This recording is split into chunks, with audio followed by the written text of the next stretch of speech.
Hi everyone, welcome to this week's Doggo Box. Sorry I haven't done one in quite a long time. I've been really busy. I've had loads of new dogs join the clan lately, and I have been very busy setting up a local dog professionals network as well, trying to help dog owners and dogs in the Edinburgh area. Guys, if anyone's there, please say hello. Tonight we are going to be doing a very special Doggo Box, and it's because fireworks season is very imminently on us, and as I'm sure a lot of you who are dog owners know, it's a really stressful time for some dogs and their owners. So I have roped in a fantastic local dog behaviourist called River McDonald. She runs Edinburgh Dog Behaviour, and she's very kindly joined us tonight to let me ask her some questions about how we can prepare our dogs for it and how to manage it as best we can. And you guys will also have the opportunity to ask questions as well as we go. So this is a slightly different setup to how I normally do it because River is actually in my house tonight. So instead of appearing in a little box in the top corner, I am going to attempt to flip the camera around and bring her on screen. So just bear with me.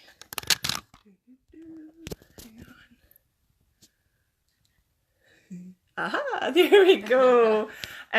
So River, welcome. And yeah, so do you want to just tell everyone a little bit about yourself as well? Yeah, sure. I think you've already introduced me, but my name is River McDonald. I run Edinburgh Dog Behaviour. I work with all kinds of different behaviour problems with dogs. Quite often it's aggression, but I also do deal with fears and phobias. So obviously that's what I'm going to be talking about this evening. Just looking at who is watching. Richie, hi, thanks for joining us. Hi, Paula's Richie. there as well, and Fiona. Right, I'm just going to fire straight in with some questions, guys. I'm going to ask questions as we go, but if you do have any, do pop them into the comments section and we'll get to them as soon as we can. And please do hit the likes and the loves for River as well. It's very brave to come on here and answer your questions. On a Friday night. On a Friday night. Hi, Al. Al's really looking forward to the video. So my first question would be, how would you know that your dog was really struggling with a fear of fireworks? Are there specific behaviours that owners should look out for? Sure. I think quite commonly people are aware that extreme fear, they'll see that and recognise that in the dog. So quite a lot of people who come to me for help, it's because their dog has quite an extreme reaction. They'll be running around the house, they might be trying to hide, they might be trying to escape. It's obviously a fear response. What people don't always pick up on is sometimes there's more assertive response in a dog that's stressed. So you might also see dogs that run up and down barking, their tail might be up in the air. The more fearful dogs, you'll get that low body posture and a tucked tail, which is very obviously fear. With the more assertive dogs, you might get that tail held high, a lot of barking, a lot of running around. I have seen people think that that's excitement rather than fear or rather than a stress response. So that's something to bear in mind as well, that if you have a dog that gets more animated than usual when there's fireworks going off, that actually could be a response to being stressed by the fireworks. And we've also got a lot of dogs that aren't yet showing these really animated responses where you get lower level anxiety signals.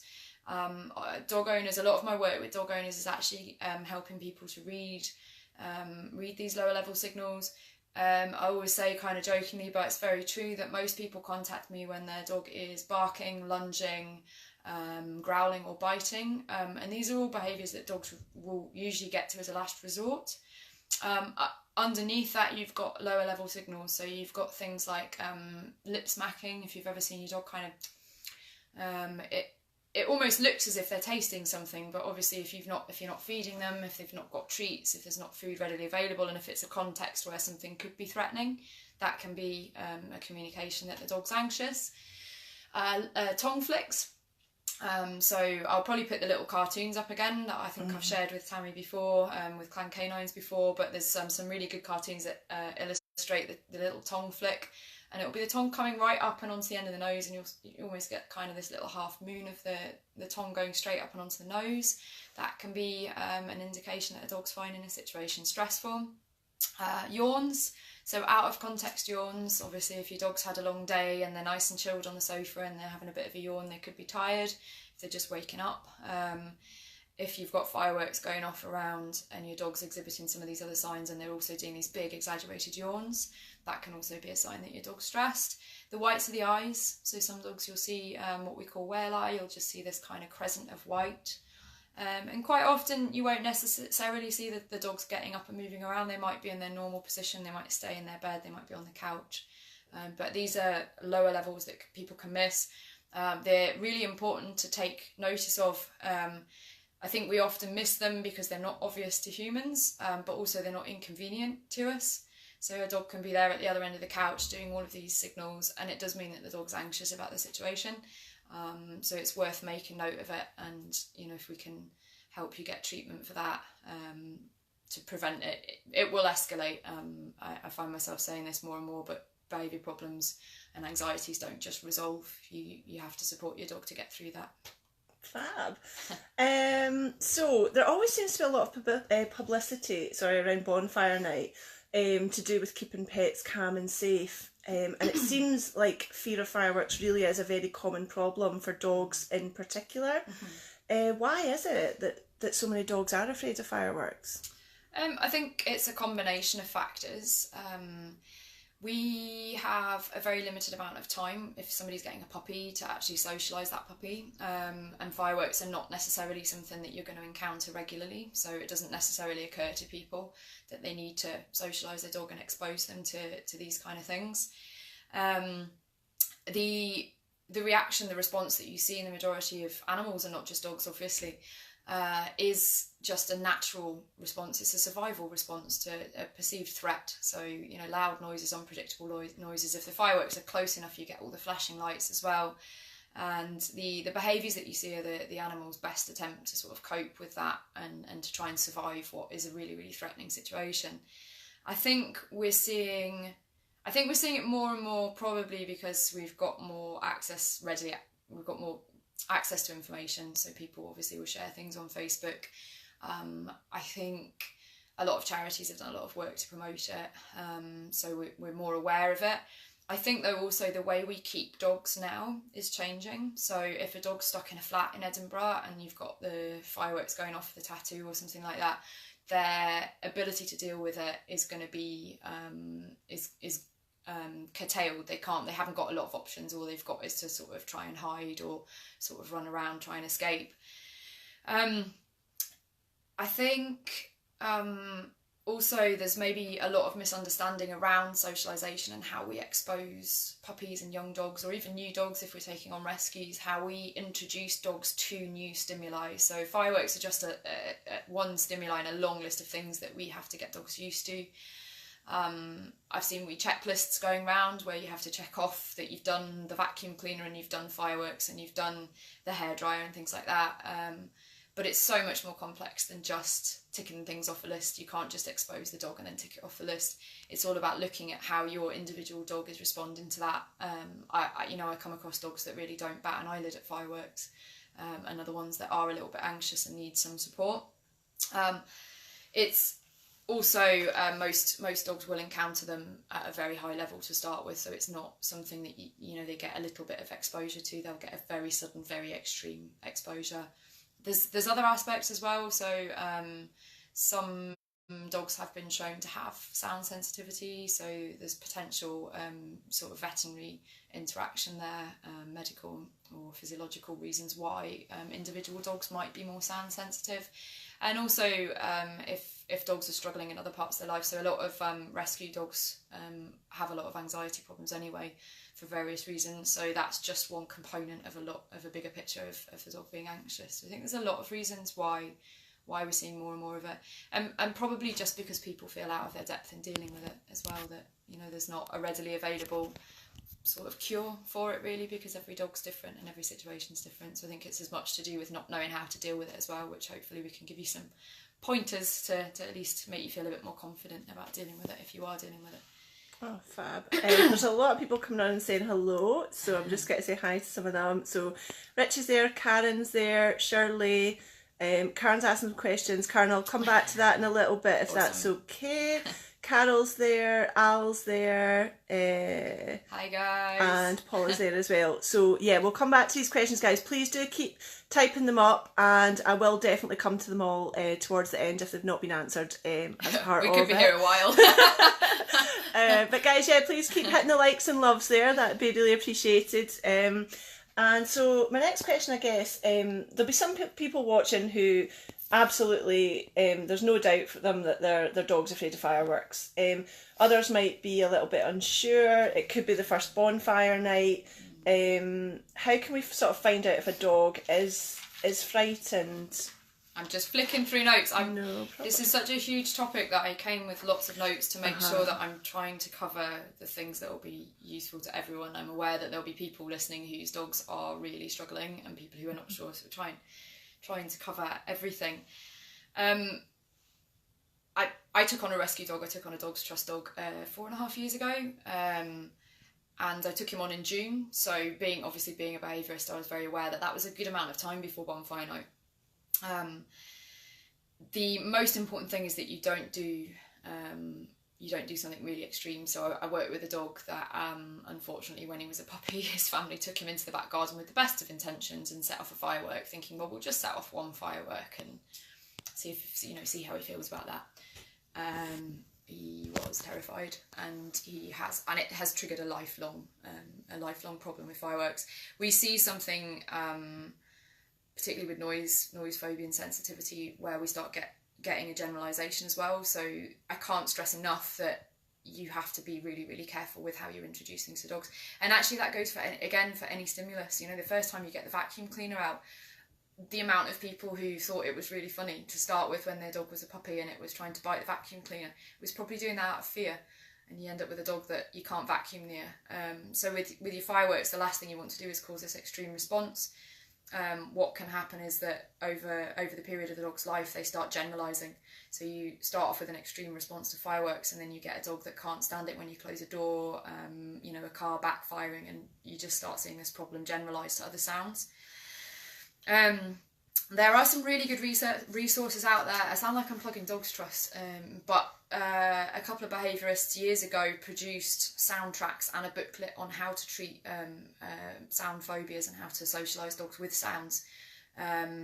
It was originally something you had to buy, but Dogs Trust now make it available free of charge. So we'll pop that, Tammie will have to assist me with the technology, so we'll get that link attached to this video. Yeah, we'll pop it in the comments. And make sure that you've got access to that. And what they've very cleverly done, so full-on fireworks is too much for most dogs, and we would never want you to just play full-on fireworks soundtrack to your dog. What you do have is broken down tracks that are available through the Dogs Trust website, so you can try little tastes of it, basically. You've got bangs separate from whooshes, separate from fizzes and pops and things like that. So it sounds a bit odd, maybe. But all it is breaking it down so that it's not too much for a dog to handle straight away. If you've got a puppy, you're probably in a position where it's all new, so you should be able to start off, with a really low exposure to the sounds and build it up, and you shouldn't have too many problems. If you've got a rescue dog, it's even more imperative that you're very, very cautious, because you've no idea usually when they're coming out of rescue what exposure they've had. They may already have had a bad experience, they may already be sensitised, and playing, a full fireworks track at full volume might cause a lot of damage to your dog, especially if you're building up a bond with a new rescue as well. So what I do actually when I go and meet dogs, depending on what the consult is, but particularly assistance dogs, if I go in and they're fairly newly placed, is I play on the lowest volume just on my phone in my pocket. I just play the very lowest volume of a little bit of a fireworks track, and I'm watching the dog to see what their response is. So I'm watching to see, I expect every dog to go, ooh, what's that? I expect those ears to come up, and I expect them to maybe orientate towards the sound. What I'm looking for to determine whether we're likely to have a bit of anxiety there is obviously any of those lower level sort of stress behaviours that I was mentioning before. If the dog gets up and starts moving around, that's quite worrying if they're trying to get away from the sound, or if they're trying to, if they're looking a bit like they're looking for an escape or they're looking to hide. Even below that, we might see the tongue flicks, the lip licking, the yawning and that kind of thing. I would say for most people to do this at home and do it using a laptop or if you've got a sound system, but it absolutely has to be the lowest volume. If you've never introduced your dog to fireworks before, don't think, oh, 10's quite quiet, I'll start on that. If you've got like a digital display, or if it's little bars, you want it on the absolute lowest you can have it on. And you'll probably find that the dog has to tell you that it's on, because you won't be able to hear it. But again, it's just not, for that little bit of extra time, if you start it really low, and you see that there's a few anxiety signals from the dog, just repeat that until the dog is okay with it. And again, the dog's behaviour will tell you, if you're seeing that they're getting more anxious, then stop and contact a vet or behaviourist. But what we would see, even with dogs that have an established problem with fireworks, after a little bit of time, we would expect to see that dog would settle down, the head would go down, they'd start to relax, they wouldn't be giving you these stress signals, and then we would increase the volume by, again, whatever the increment is, a really, really tiny increment. Some dogs are dead clever. So some dogs we would, also, you'll know if your dog's one of these dogs that watches you like a hawk. You might have to be very subtle about how you play the tracks, because they will very quickly discriminate between you playing a track and something that's happening outside. With the severe ones before, we've mounted speakers at the windows hidden from the dog, so that the sound's coming in as if it was coming from outside, and the person's controlling it in a way that hopefully the dog doesn't know. It's incredibly difficult, and part of my job is actually guiding people through that, because people are really bad at acting casual around their dog, and the dogs are really, really good at knowing when you're hiding something. But that's just generally speaking, if you've got a dog and you're not sure whether they're going to struggle with fireworks, if you've never seen them around fireworks, now is the time. Actually, we've got a couple of weeks now before bonfire night. If you do find out they've got a serious problem, we're not going to have time to fix it before bonfire night, but at least it's going to allow you to be prepared. And if they've not got a serious problem, you'll get sick of it. And my dog Luke, that I got from the Dogs Trust, I spent months listening to firework tracks, and they nearly drove me around the twist. But we were out on a walk a week before bonfire night, the year that I got him, and some kids set off a firework in our direction. I nearly died of a heart attack. He didn't even look up from what he was sniffing. Oh, brilliant. So I have no idea how much of that was just exposing him at home, or, I get the feeling somebody put work into him when he was young as well. So he may have had no black marks against fireworks, and obviously the fact that we were listening to them regularly. And when I say regularly, it was sort of 5-10 minutes a day, twice a day, maybe something like that. It doesn't have to be really onerous, but yeah. I was just wondering, actually, when you were saying that, so if it's someone with a young dog who's not been exposed to fireworks before, at what sort of speed would you be turning the volume up? Would it be a couple of days at one level and then notching it up, or, what always with all behaviour, really, all behaviour work, I'm looking at the dog, my eyes are on the dog. So I'm asking the dog to tell me when they're ready. So just those signals. So the most recent one, and that was quite a severe phobia. We were looking for those ears up. He's definitely heard it, but after a couple of rounds, we were happy to just push it on a bit. Again, with a lot of fears and phobias, if you push it on a little bit and you find that there's an extreme, there's a more extreme reaction, you wouldn't, as long as you're doing it in tiny increments, you won't see a dog go from pretty chilled out to and running around the house. You should get maybe a few more anxiety signals when you turn it up a little bit. And if you're seeing that, I would just drop back down and spend a little bit longer at that level, and just let the dog tell you, as long as you do these tiny, tiny increments. But you've got to really have your eyes on the dog. And I think one of the biggest things I come up against with people is maybe a little bit of lack of concentration. I know when I video myself training, sometimes I'm absolutely gobsmacked. I was clearly thinking about my dinner or something, because my training, I clearly wasn't thinking about the dog. So yeah, that focus on the dog and making sure that you're not crediting them with being in a better state than they are. We're looking at all those, the whole dog, what's their behaviour, are they looking tense, they're looking worried. You know what your dog looks like when it's relaxed, when they're upside down on the couch with the legs in the air. That's kind of what you want, really. So yeah, that was a good question, thank you. Good stuff. So a few people saying that this is really helpful, thank you. So I'm so happy. So if sorry, one second. If an owner sort of established that their dog is afraid of fireworks, how can they help their dog? Yeah, that's why we're here, you know. Yeah. I hate fireworks actually myself. Like, I'm quite noise sensitive and I don't like loud noises, and I think because of that, but also because of the dogs that I work with, my heart goes out to the dogs and the owners at this time of year, and obviously around the tattoo and Hogmanay as well. I have to say that because time's limited, behaviourists and vets are your best friends in terms of if you've got a dog with an established phobia and you know that this is a dog that's really struggling, the physiological response that they're going through when they're exposed to fireworks is so distressing for them, and it is something that will need long-term treatment. 2 weeks away from bonfire night, that's not an option. You're going down the road of treatment, and I'll maybe circle back round to that because I know that will be helpful for people as well. You'd be looking for a veterinary referral to a registered or an accredited behaviourist. So I'm sure people get fed up with me saying this, but behaviourist is not a protected title. You know, I can just wake up one morning and call myself a behaviourist the same as anyone else. So you're looking for somebody really with a degree in behaviour and who works on veterinary referral. The veterinary referral bit is really important for noise phobia and for firework phobia, because usually we end up having to use some sort of pharmaceutical support for the dog to help get that stress level down. You can either contact the behaviourist first or the vet. Hopefully most vets now in the Edinburgh area do have behaviourists that they refer to.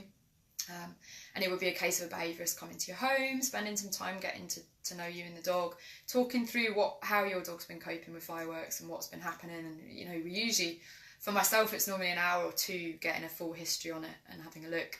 And then we would walk you through some of the techniques that I'm talking about. So we would help you understand your dog's behaviour, and we would look at all this sort of desensitisation to sound. And generally my preferred way of doing it is that I'll come and see you and we'll do that initial bit together, and then it'll be support by email and telephone, that kind of thing, and just saying, okay, yeah, push on, or, you know, if you're seeing something that you're not sure about, so that support's there in the background going forward. My goal is always to give you the tools as the owner so that you can carry on treating it, because it's not something that we can there are so few things in behaviour work that you can just come in and, you know, fix. There's definitely some very misleading TV programmes out there where it looks like in the space of an hour you can fix severe behaviour problems. It doesn't work like that. But my goal is to give you those tools and then to be there in the background. Sometimes it's just cheerleading as well, because I know how stressful it is for people who are living with it. So if you know that your dog struggles, or if you do, you know, some of the little experiments that we had a look at just now, and you think, oh, you know, this dog is struggling, or, you know, if you're living with a dog that year upon year is having these extreme responses, we've got 2 weeks now, so your kind of homework for tomorrow really is to look at those 2 weeks and how are you going to start preparing your dog for bonfire night. We don't want too much change the night before. Bonfire night sits on a Monday this year as well, so that might be a blessing, because I'm hoping it will concentrate everyone's fireworks on that weekend before. But realistically, that means probably the Thursday night, the Friday night, the Saturday night, the Sunday night and the Monday night. There's going to be things going off around Edinburgh and the surrounding areas. If you have a good idea of how your dog copes in that situation, you can support your dog to cope in that way. So a lot of dogs, as I say, will try and hide. The worst thing you can do is try and prevent your dog from hiding. So if you know that your dog's going to try and get under the bed, let them get under the bed. Just let them get under the bed. That's the best thing you can do for them. And I know, you know, people kind of want to comfort them and tell them it's all right. At that point in time, if anyone's ever tried to comfort you, I'm that kind of person as well. If anyone's ever tried to go, calm down, it's all right, when you're really stressed, you don't want them anywhere near you. That's not true for all dogs, but, you know, if you've got a sense from past events that you know the dog's going to go to a certain place, just make sure that that place is available. You can prepare it a little bit as well. So some dogs will go under the dining room table. You know, tomorrow go and raid your airing cupboard and get some nice thick blankets out and put them under there. Start chucking treats under there. Start making that an area that your dog really wants to go to. Crates are brilliant. I still have a bit of a battle with people, and I know my mentality was the same, that you know, it's really cruel to put a dog in a crate. Generally we want a dog to choose to go in a crate, so if you set up a crate, again, you just want to cover it, nice thick blankets, because it will help insulate against sound. And start tomorrow, start, you know, getting the treats in there, feed their meals in there. possible use for adaptals, you know, your adaptal spray, you can spray that there and things like that. So you're trying to create a refuge for the dog. Don't be upset if on bonfire night they decide they're not going to use that spot. Just be ready to go with them and let them go where their instinct is telling them is a safer place, because that's what they're doing. They're trying to go to somewhere that's safer. In terms of routine as well, obviously the days are getting shorter now, which by the time we get to bonfire night, it will be getting dark pretty early, unfortunately. I would really start now in trying to plan for that. So obviously most of us will be at work the Friday. Really try and either use a half day, use a holiday, get family or friends to help out, get your dog walker booked in, possibly borrow my doggy or something like that. But what you need to be thinking about is, can you get your dog having a wee before it gets dark and get them nice and settled in the house, so that you're not having to go out with them. Make sure that they've had their normal walks and make sure that they're not, you know, full of energy and bouncing off the walls. You just want to have a nice day and make sure that they're calm and relaxed. And the same on Saturday and Sunday and Monday, I think. Just making sure that you've got a routine in place. And if you've got dogs that are used to having like a wee at 10 o'clock or something, maybe start over the next couple of weeks bringing that forwards a little bit. You can obviously take them out again afterwards. Most of the time people are done by sort of midnight. But yeah, I'm rolling my eyes because there's always one, isn't there? And that's what really, yeah, probably getting a bit too vocal about it, but really they need banned, because there'll always be that person who sets one off in your street at 1 o'clock in the morning or something when you've thought it's safe to go out. And I'm really tired of hearing the stories of those dogs that, you know, it's finally been safe. So yeah, I think it's about knowing your individual dog. Even if you're not sure, again, like if you've done a little bit of that work around firework sounds, it's going to be very different if a display goes off in your street. Or I know the first year that I lived in Craigmillar, there's a little green in front, and like everyone got together and let all their fireworks off together. And one of my dogs is deaf and the other one's fine with fireworks, and the two cats came from Malaysia where there's fireworks going off all the time.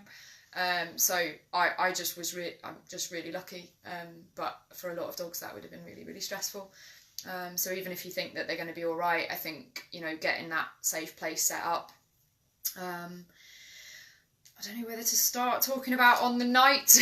We'll see what your next question is, and then yeah. I don't want to go on and on and on, but I'm trying to cover. I know that there's people out there whose dogs will be in a complete mess. And yeah, I was going to ask a little bit about sort of vets prescribed medications, but yeah, I think on the night would be a good thing to go to now. Actually, sure. If that's all right in terms of what owners can do.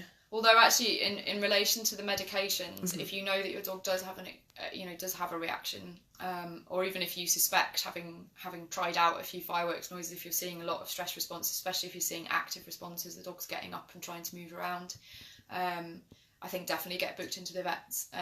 There's actually been quite a shift in thinking over the last few years, which is really helping us to help dogs with firework phobias as well. I think a lot of people have lived with it for so long, and they don't realise that there's new options. So sadly, the old kind of way of dealing with it was that vets would prescribe drugs that will basically immobilise your dog, but they won't knock them out. So your dog wouldn't be able to physically move around, but they'll be able to perceive what's going on. And if you can even imagine a part of how stressful that is, you know, behaviour, everything about behaviour is geared towards dealing with what's going on inside. So when a dog is trying to cope with a firework situation, it's basically triggering your fight or flight or freeze, those sort of three responses to a threat to their survival. By immobilising them, you're not stopping any of the stress. And, you know, when studies have looked into that and they've looked at the stress hormones being released, those poor dogs are actually just immobilised. They are still living all of that fear, but they're unable to move. If you are having a conversation with your vet, find out what kind of drugs they're asking you to give your dog, and do a little bit of research into how those dogs respond, or how the dog responds to the drugs. I don't see it very often, but I do occasionally still see vets prescribing those kind of drugs, and that's the last thing we want for the dog. The thinking's moved on and the drugs have moved on, so there's some really good stuff on the market now. The one that came out 2 years ago is something called Cilio or Cilio, it depends on how you pronounce it. That one goes into the membrane at the top of the gums and between the gums and the cheek. is it's supposed to take, the company will say it takes about 30 minutes, but I've generally found that the dogs react to it in sort of 10 to 15 minutes. And that one suppresses the adrenaline response, so it stops the physiological sort of panic that the dog starts to experience. So the dog's fully conscious, they can hear the fireworks, we're not trying to pull the wool over their eyes or anything, but it's suppressing some of that physiological panic. So that can be helpful for dogs that have been struggling for a long time and that have more generalised anxiety. There's other drugs that can help with that. And again, we're now looking much more towards drugs that help with the physiological response rather than trying to knock the dog out and immobilise them, because that's not going to help. But those kind of things can be really, really helpful for dogs that have an extreme reaction. And I would say, I know some of the vets in Edinburgh, it takes a couple of weeks to get an appointment, so I would definitely contact the vet. I'll say at this point as well, I'm more than happy for people to ping me messages. I'm not a vet, but obviously I'm happy to work with vets if vets are asking for the behaviourist side of things, which a lot of vets do in Edinburgh, which is great. So yeah, on the night, I think a lot of the prep has to be done now, and I think that's a mistake a lot of people make. Our lives don't revolve around our dogs. You know, even the people whose lives do revolve around their dogs, they don't really. You've got other commitments, you've got work, you've got family, you've got all sorts of things going on in life. So making sure that you're planning now for the night. Really simple things that sound like, you know, I maybe shouldn't have to say them, but make sure you're home. Don't pop your dog in a crate and leave, because you're not going to know what's happening. And again, I think sometimes we see these really strong responses and we end up with really serious behaviour problems when we've not known the full extent of the trauma that the dog's gone through, because there's not been somebody there with them. And that goes for all kinds of behaviour problems, and a lot of dogs coming out of rescue come with zero history, so we don't know what kind of trauma they've been through. But you then see the behaviour going forwards kind of clues you in that there's been something really traumatic. So be home to support your dog.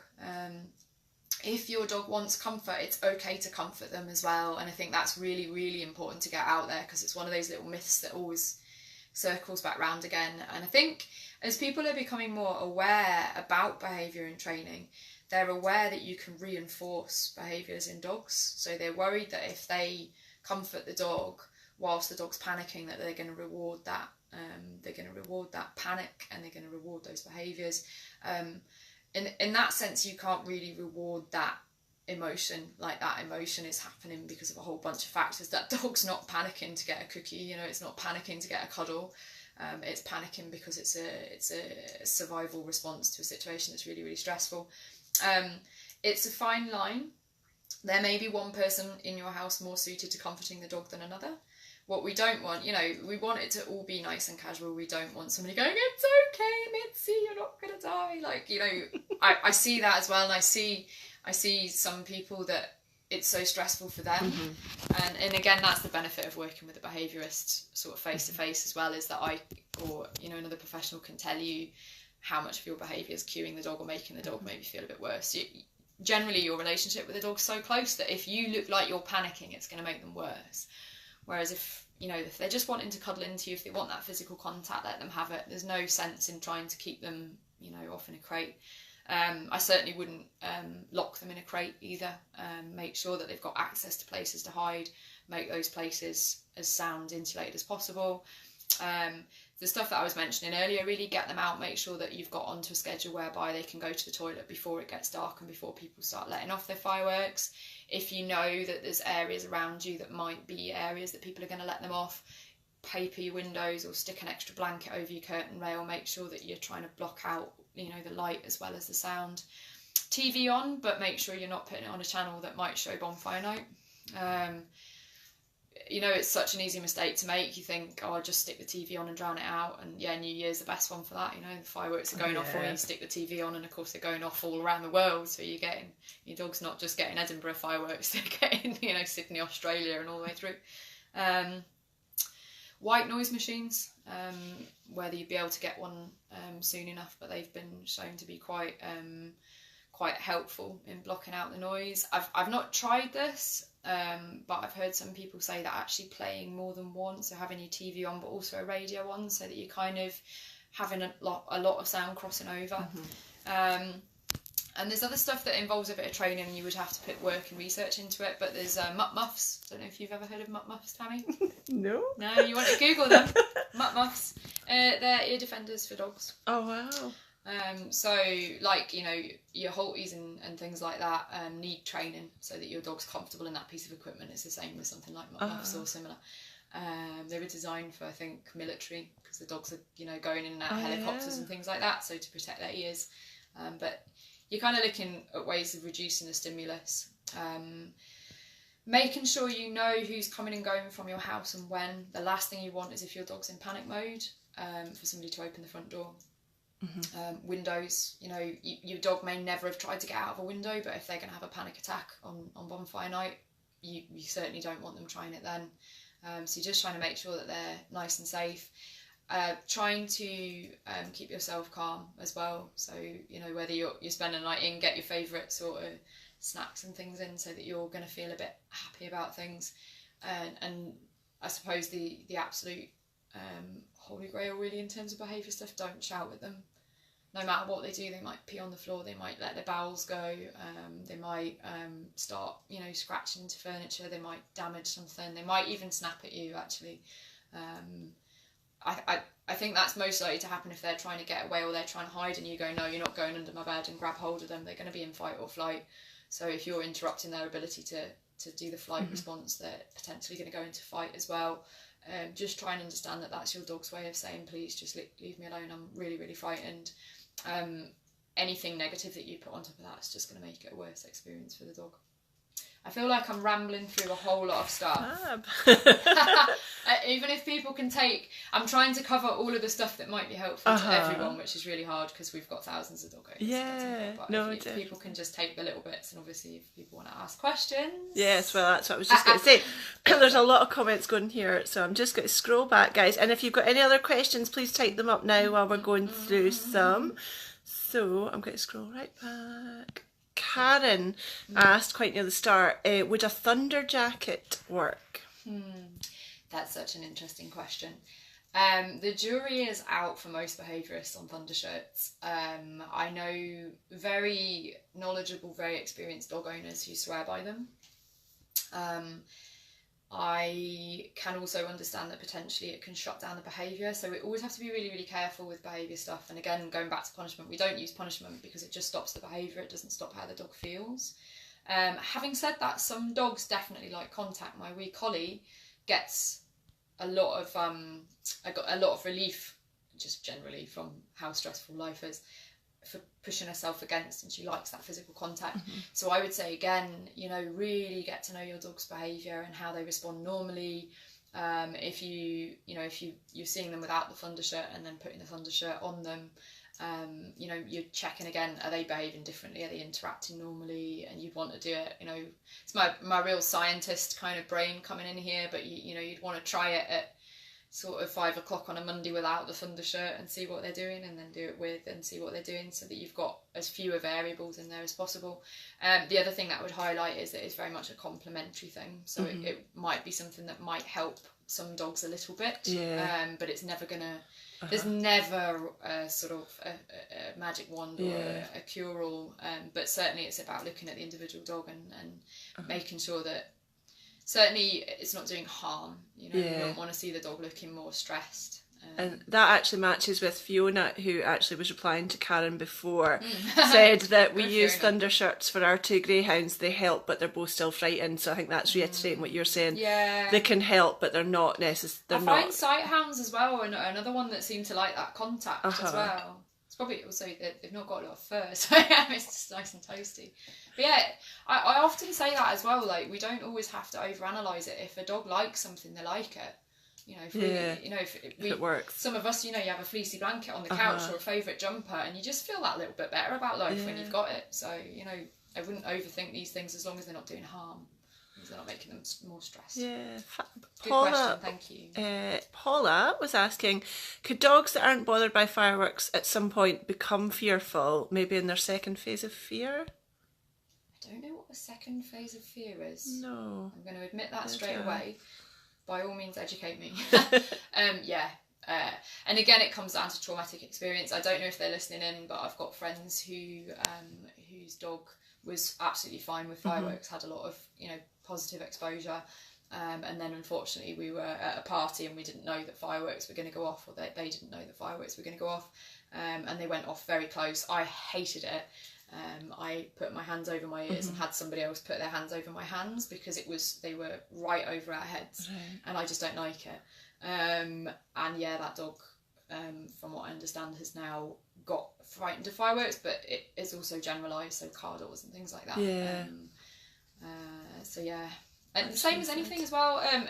Probably the thing I deal with most is dogs that have been fine with other dogs, and then they've had a traumatic incident. Maybe they've got hurt, or they've had a particularly, you know, bad sort of run-in with another dog, and then it changes how they feel about that stimulus. Yeah. Richie was kind of saying to Paula there, actually, he's got a 7-year-old Staffy Cross who was great up to the age of 3, and now he's terrified the older he gets. Hates all the banging noises. Yeah. And one of the reasons that we work on veterinary referral as behaviourists as well is to make sure that we're thinking through all of the potential veterinary intervention, or the potential for veterinary intervention. So another thing can be pain. So it might not be that there's a physical thing that's causing them to be sensitive, but if you imagine if you've got, you know, back problems or joint problems or something like that, and a loud noise goes off, it makes you jump, and that's going to cause you a lot of pain. So potentially there can be other stuff underlying that we need to have a look at to make the dog more comfortable, so that we can then start the treatment for the behaviour work. If that makes sense. Yeah, no, definitely. Just scrolling down, Alice, Paula and Karen were all saying it's really helpful, great advice. Paula's asking, have you ever used or recommended Reiki alongside your work at all? I haven't, actually, and it's one of those things that I think, because time is limited as a behaviourist and my consults are 3 hours, we usually have such a tangled web to sort of tease out, that just getting that sort of veterinary referral and making sure that the dog's healthy, and then perhaps going back to the vet and working with them, plus getting some environmental changes and some behaviour work done, tends to be enough for most people's plates. But it's certainly something I'm open to all of that stuff, and I've recommended things like hydrotherapy and acupuncture and things like that before. And again, it's that complement, it's that idea of being complementary. And for some dogs, you know, if that's a pleasant experience for them, either emotionally, and that's actually something that's really worth highlighting, is that more and more, I think, certainly for myself, we're trying to build stuff into behaviour programmes that just feels good. So if, you know, massage, getting your hands on your dog and just actually sort of activating what we call the care system actually in the brain, which has actually been researched into, that there is a neurological system that is activated by things like that feels good. So yeah, I think Reiki would be something that could help. Fantastic. We've got a long one here from Shirley. Let me just read it. Shirley's saying, I had a whole programme a behaviourist gave her, just notes, because I think the behaviourist was a friend, but as usual I've not done it. I'm now worried I'm running late for ordering an Adaptil. Do I need it running for a long time before fireworks night? Or if I ordered it this weekend, will it help still? I have boxes ready for food box, ripping up, and licky mats ready too. But I'm going to have to reread what she told me to do. I'm so annoyed at myself. Oh, that's so common though, and you know, try not to feel bad about it, because we all do it. I've done it, you know, I'm so busy with other people's dogs that my dog's the last ones to get a look in sometimes as well. And I hear you, I literally cannot understand how we're in November. I thought we should be about March. We're not quite yet. I know, but you know, I've lost just a year. creeps up on you so quickly. I will mention actually at this stage, I have a little bit of a battle with Adaptil. Again, I'm going to use that word. It's complementary. It's not going to replace the behaviour work, as you obviously understand already. If your dog has an extreme response to fireworks, I don't know, obviously from your question, how good or bad your dog is at dealing with fireworks. If your dog is the kind of dog that's going to panic, you need to get to a vet and get some meds, because Adaptil isn't a med. It's not going to treat the anxiety. The jury's out for me as well with Adaptil. We see some dogs that seem to do really well with it, but I would say that none of the dogs that I've worked with has it been the only thing we've changed. It's one of those things that we go, do you know what, while we're at it, let's try that. To be honest, most people have already got it. They go into the vets and they say, my dog's frightened of fireworks. The vet goes, here's some Adaptil and a referral for a behaviourist. So it's not too late to put the Adaptil in by any means at all, but it would very much depend on how your dog is with fireworks. And the same with, I don't know if you've tried it before, like your licky mats and stuff like that. For most dogs, again, if they go into fight or flight, they're not going to want food. If your dog has a really extreme reaction, you could potentially change how they feel about the food if the feelings about the fireworks are very, very aversive and they happen to go off at the moment that the licky mat's gone down. The licky mat's going to get associated with the fireworks rather than that being strong enough to overcome it, if that makes sense. So it really depends on your dog, but I wish you the best of luck, and I hope that you manage to make it through this one. But yeah, that's a good question. Thank you. Carol is saying her friend's dog does not bother when listening to fireworks sounds, but is terrified of the real thing. Is this something you've come across before? Yeah. Those are the ones where we have to maybe get a little bit more creative. So we have to look more across the board. My first sort of query would be, I suppose, what sounds and how have those sounds been produced? So, you know, we would start maybe with a dog in one room and we would have the speaker in one place, but you need to make it as organic, I suppose, as possible. So things like what I mentioned earlier, putting the speakers at the top of the room facing in. We're lucky now with technology because we've got like Bluetooth speakers and stuff like that. You need to prep the room when the dog's not there. Actually, I should have mentioned that earlier. The Dog's Trust notes are actually really comprehensive, so they're well worth looking Can we link them into the comments? Is that something that we can link? It's just the website. So if we put a link to the website in the comments afterwards for people. It really is a good resource, and I know some people, I hear it quite a lot, or, you know, Dogs Trust, blah, blah, blah, blah. Regardless of the organisation, this resource is worth its weight in gold, and I use it when I'm treating, because they're really useful sound files, and they're really accessible for people, they're free. But yeah, certainly looking at how the sounds were being produced. How is the dog discriminating? So dogs are the absolute masters at telling the difference between one situation and another. So, and that's, again, something that I worked with the owners on initially. Like, we get the dog out of the house with a family member, get the speaker set up and everything, and make sure that everything's as normal as possible, so that the dog isn't going, oh yeah, I saw you pick up the iPad, I know what this is. And again, just cueing, some people have tried to use the food alongside it, which you can add in later on, but initially it's not necessary in my experience. It might be that, you know, you always get a Kong out when you're going to do the... So I would maybe have a real look at that. If you've ruled out all of that, then it would probably be a case of looking at meds and veterinary and a behaviourist coming in, because if it is severe enough for the dog to be clued into the differences, then it's probably severe enough that it's going to need quite a comprehensive sort of course of treatment.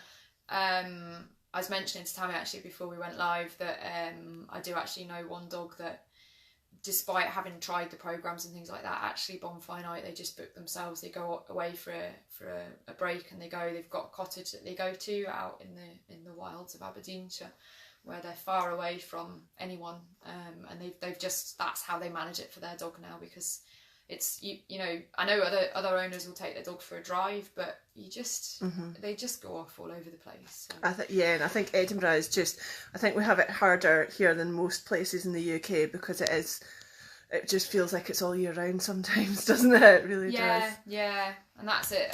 It sounds like possibly that dog might have become savvy enough. I kind of, in my head, they're a collie, I might be wrong, but in my experience, collies and anything with a poodle in it will just be like, you picked up the biscuits smart. And you picked up the iPad, therefore I know this is a test run. And it is hard with some dogs when they get clued, but a lot of it's just getting creative and trying to make it as normal sort of a event as possible, and as close to a real fireworks incident. It's probably not that helpful, but maybe. Richie is saying, and I don't know what this is, I don't know if you do, but he says he's just checked Amazon. I think this was about the mutt muffs that we were talking about. Nice one, Richie. He's checked on Amazon. Happy Hooded for Dogs Ears. Happy Hooded for Dogs Ears is priced £18.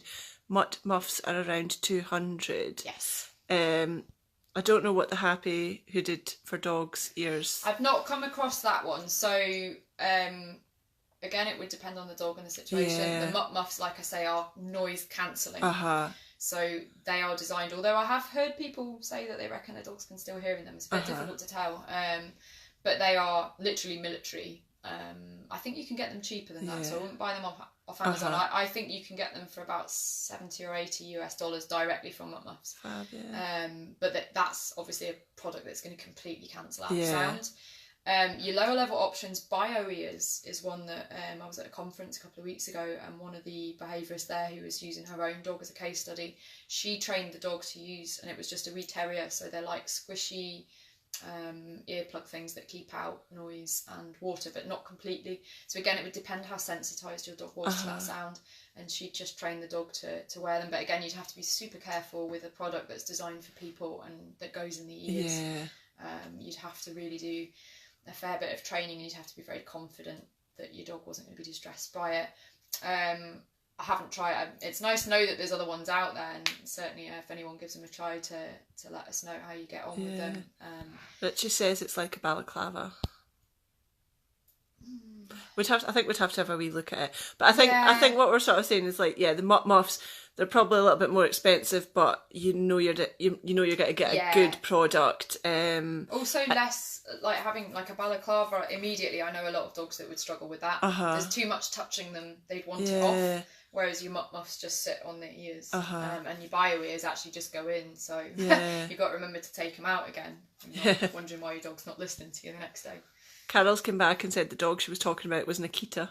Ah, okay. Thank you. I'm always really curious. It's terrible, isn't it? But, that sounds about right, actually, for Nikita as well. Oh, perfect.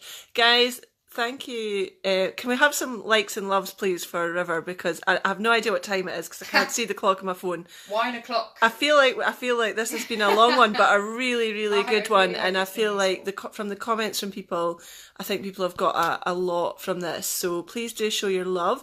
And guys, you can share this after the video is finished. You can actually share this with any friends that you think might benefit from it. Anyone who's got dogs who are maybe a little bit afraid. There's a lot of people saying thank you so much. You looked like you wanted to say something there. I had two thoughts. Yes. One of them is that we had a wee competition. Which we need to. I'm going to go ahead and suggest this, and Tammie can be the bad guy she wants to be. We think there might have been a misunderstanding. So what we said is, if your dog's got a fireworks phobia, I've offered to come and do an hour and a half with you. It wouldn't be obviously fixing it before bonfire night, but obviously it'd be tailored to your dog, so that'd be free of charge. And what we asked people to do was to share the event and to like the Edinburgh Dog Behaviour page. We're not sure that people have read the instructions because the event got loads of shares. Loads of shares. And I only got 5 likes. It is a bit of a promo, obviously, but if you want to get on and like the Edinburgh Dog Behaviour page this evening, we will then pick a winner. And I'll get on to you, and we'll organise for me to come and find time to come out and see you and your dog and see if we can do anything to make bonfire night this year a little bit better for them. And the other one was, is it alright if I plug the talks that are coming up as well? Yes, 100%. Just before you do it, guys, what we'll do is once we finish this live, I'll put a link to the Edinburgh Dog Behaviour Facebook page to make it easier for you to go on and have a look at it and to like it, to take part. And yes, go on, tell me about your talks. I'm ex-enforcement as well as behaviourist, so my area of expertise and passion is dog legislation in Scotland. I'm doing a talk which we've done previously, and by popular demand we're doing it again. So we're doing one up in Aberdeen, or near Aberdeen. I can't remember the name of the place, not my neck of the woods. Stonehaven, was it Stonehaven? Near Stonehaven, yeah. Betteridge Centre, the Betteridge Centre. We're doing another one in West Lothian, so the Aberdeen date is the 17th, I think, of November, and 24th in West Lothian. Tickets for the West Lothian one will go on sale on Sunday, so I'll get Tammie to pop those links as well definitely. Please give them lots of shares. Again, using my behaviourism and enforcement, it became really clear that a lot of people are falling foul of the legislation in Scotland because they don't know it.